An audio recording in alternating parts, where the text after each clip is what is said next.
капитан самолета 225 Мрия. Что можно сказать об этом самолете? Самолет уникальный. Он в единственном экземпляре, к сожалению, пока. Вот. Грузы, которые он перевозит, уникальные, нестандартные, и они не под силу даже таким тяжеловесам, как Antei, AN-22 самолет и AN-124 Ruslan.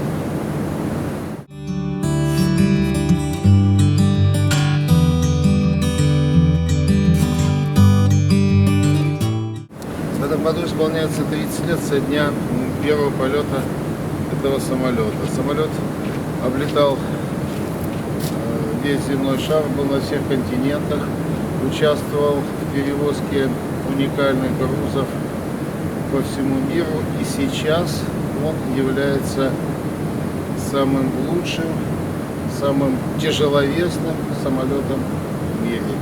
Рекордный вес, взлетный максимальный вес этой машины 640 тонн. Предназначен для перевозки крупногабаритных грузов с весом до 250 тонн, в том числе и на внешней подвеске. Ну и если есть интерес мировой общественности посмотреть этот самолет, мы всегда рады вас видеть у нас на базе Антонов в Киеве.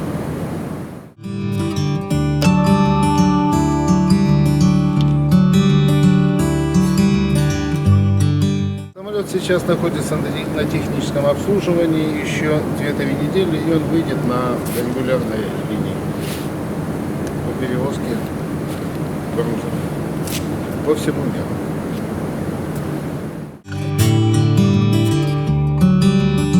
Мы находимся в кабине самолета Ан-225 на месте командира корабля. Кабина Ан-225 практически полностью соответствует кабине самолета Ан-124 Ruslan, что является положительным моментом, так как практически все пилоты, которые летают на Руслане, без особого труда осваивают самолет Ан-225.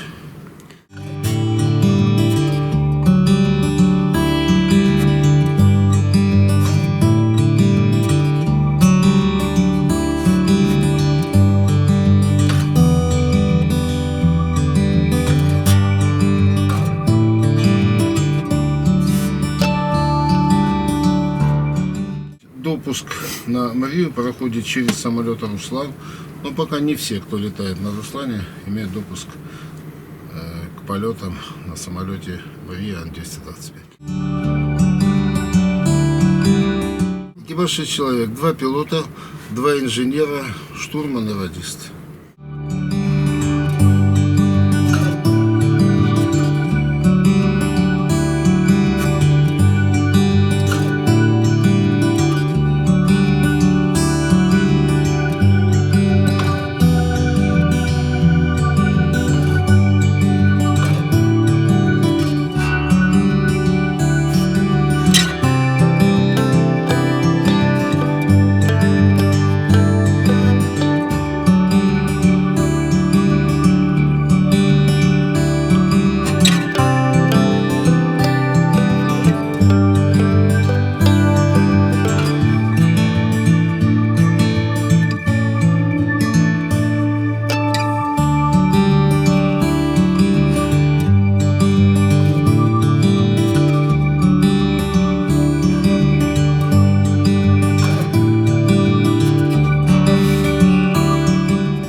Мы находимся в кабине самолета Ан-22.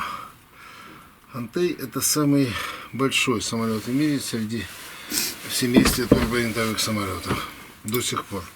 Первый полет этот самолет совершил в конце февраля 1965 года. Вот. Максимальный взлетный вес самолета 225 тонн. Максимальная полезная нагрузка, которую он может перевозить, 60 тонн. Вот. Самолет очень востребован. Значит, он, в общем-то, создавался как чисто военный самолет, а потом уже после демилитаризации, так сказать, был получен сертификат гражданского самолета, и в единственном экземпляре он эксплуатируется вот в государственной авиакомпании «Антонов».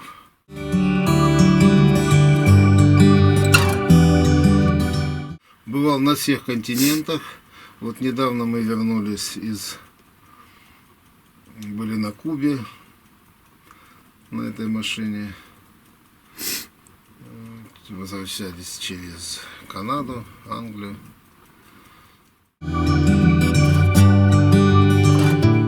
Два пилота, борт-инженер, вот его рабочее место здесь между пилотами. Еще один борт-инженер и бортовой радист. Тоже экипаж. То есть всего получается 5 человек, да? Нет, и штурман внизу отдельно. У него отдельный кабинет на первом этаже. 6 человек. Штурман отдельно. Да, он отдельно.